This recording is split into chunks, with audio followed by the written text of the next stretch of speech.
Happy Holi. आई रे सिंटू, अमितवा काहे उदास बैठल है, एकरा होलिया के दिन की होले? हाँ हो देखे चुको मुको बैठल चले पूछे की बात है। ए अमित, ऐसे मुहमा गोवर्धन की लटकैले हैं, चल ना होलिया नहीं खेलमा। अरे भाई की कहियो, बड़ी टेंशन में हो यार। अरे होलो की ई न बताओ। अरे होलिया केकरा जरे खेलियो, हमर मालवा हो गलो कोरोना पॉजिटिव। अरे तब कोरोना हो लिया तब ठीक नहीं होता बे। होलिया में चले ने भौजी से काम चला ले बल जी। हाँ, चल। भरा होली देवरवा सटल रहे, भरा होली देवरवा सटल रहे, भरा होली देवरवा सटल रहे। भौजी तो गनमो गाओ कुन देवर वे वाला रे। लगो है इनको माना है हो होलिया खेले के। छक छक ऐसे क्या कर रहे हैं?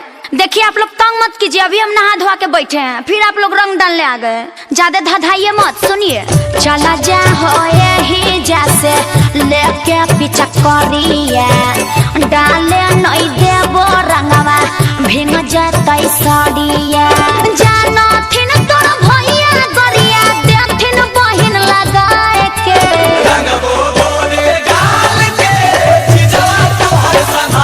पगला गेल हो की?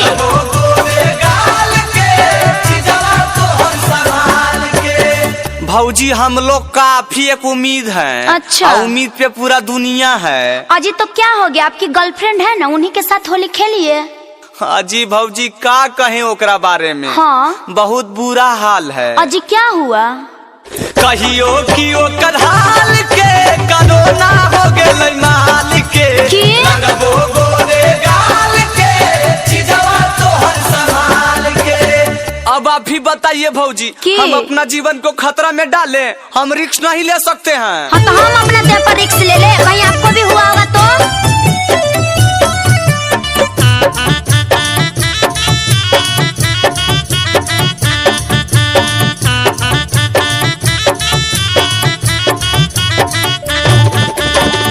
रंगवा घोरल है भौजी अभी ताजा ताजा। तो हम की करिए? देवरा संग खेलबो होली यही तो बड़ी महाजा। ए भौजी आज डलवा लीजिए। नहीं, हम नहीं डलवाएंगे।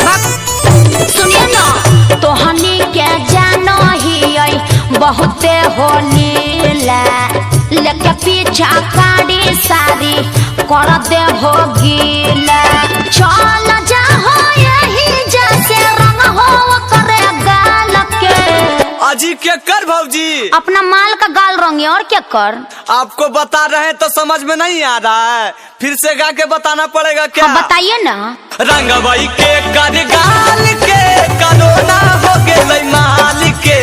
रंगबो गोरे गाल के, चिजवा तोहर संभाल के। नहीं, हम मना कर रहे हैं ना।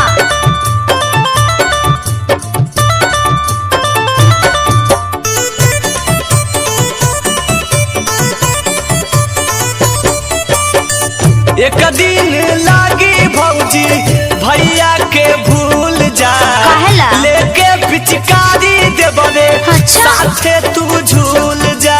ए दिमाग में खराब है का? सुनिए, डाले नहीं देबो रंगवा सुन बाहर जा, बिकी रसन अमित दोसर के घर जा। मानो हमारा बात कहो हियो समझाए के। भाभी की? ए भाभी। अरे क्या हुआ? इतना गुस्सा के आप बोलते हैं भाभी? डलवा लीजिए ना भाभी। अरे कोची डलवा ले? देखिए भाभी, आप हम लोग का भला कीजिएगा, हम लोग भी आपको भला करेंगे। नहीं नहीं, हमको भाला वाला नहीं करवाना, जाइए उधर। कहियो कि ओकर हाल के कोरोना हो गेलै माल के। रंगबो गोरे गाल के, चिजवा तोहर संभाल के। अजी उदास काहे हो रहे हैं, आके लगा लीजिए।